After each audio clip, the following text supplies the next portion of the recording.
The story of a man and the leopard. Once upon a time, a man was making his way back to his village. He walked along the edge of a vast plain, passing through harvested rice fields near the forest. Suddenly, a leopard emerged from the woods, clearly on the hunt. The hungry look in its eyes mirrored the gaze of a hungry cat.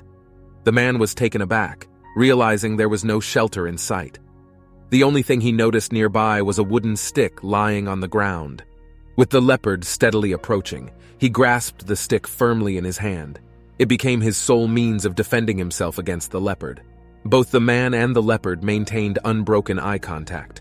The predator contemplated whether to attack or retreat, sensing the man's unwavering determination to defend himself.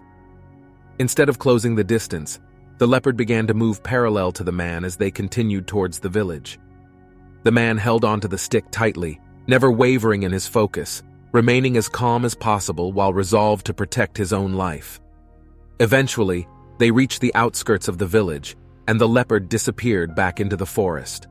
The man discarded the stick, realizing it had shattered into 1,000 pieces upon impact. It had been decayed and brittle all along.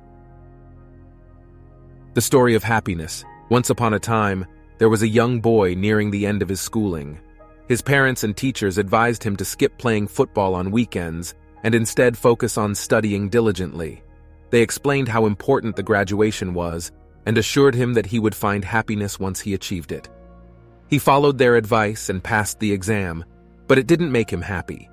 Then, he was told to strive for an even higher degree and refrain from going out. The higher degree was supposed to be a ticket to happiness. He followed the advice, passed the exam, but still, it didn't make him happy. Now he was expected to devote himself solely to his academic subjects. They said he would be happy once he completed his studies. The young man became suspicious and began observing people around him. They worked hard, aiming to earn money to afford a car or a house, thinking it would bring them happiness. And once they got married, they believed they would be truly happy. Then, they focused on paying off mortgages and saving enough for retirement. Yet even before retirement, they turned to religion, hoping to find happiness at least after death. The story of a prisoner. Once upon a time, there was a prisoner in a state of fear and deep despair, knowing he had many years to serve. The cold stone walls of his cell absorbed any warmth, while the harsh iron bars mocked compassion. The sound of clashing steel hinted at how many gates hope had been locked behind. At the head of his bed, he discovered words etched into the wall. "This too shall pass." This sentence helped him through the difficult times, just as it had surely given courage to the prisoner before him. No matter how dire the situation became, he thought, "This too shall pass." On the day of his release, he recognized the profound truth behind those words.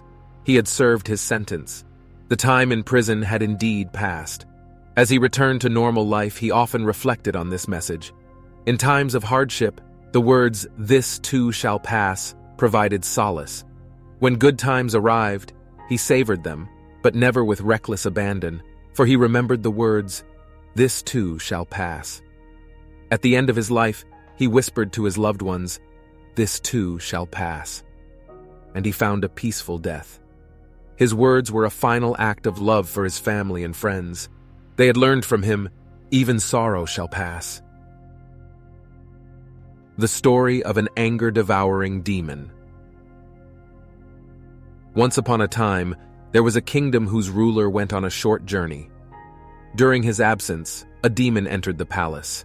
He was incredibly ugly, smelled wretched, and his words were so repulsive that the guards and palace servants froze in horror. The demon made his way into the grand hall and sat on the king's throne. "Get out of here!" yelled the soldiers and servants. "Go away!" In response, the demon grew even larger, even uglier, smelled even more unbearable, and his language became even more obscene.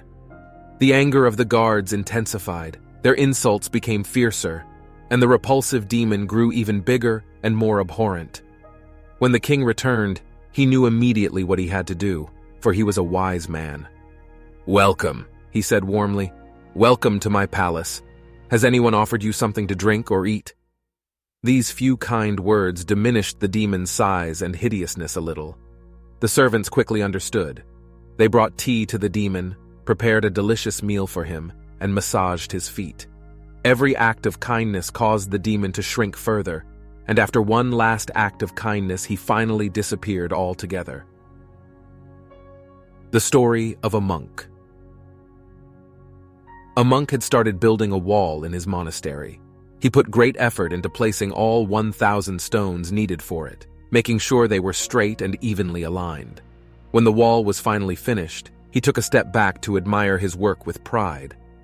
But then, to his dismay, he noticed that 2 bricks were crooked in the wall. It was a dreadful sight.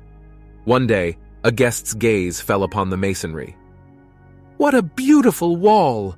the guest remarked. Surprised, the monk replied, "Sir, do you have a visual impairment? Don't you notice the 2 crooked bricks?" The guest's next words changed the monk's perspective on his wall, himself, and many other aspects of life. "Yes," said the guest, "I see the 2 imperfect bricks, but I also see 998 well-placed bricks." The monk was overwhelmed. For the first time, he saw not only the 2 flawed bricks, but also the many others that were perfectly in place. Until then, he had only focused on his mistakes and had been blind to everything else. But now, he no longer found his wall dreadful.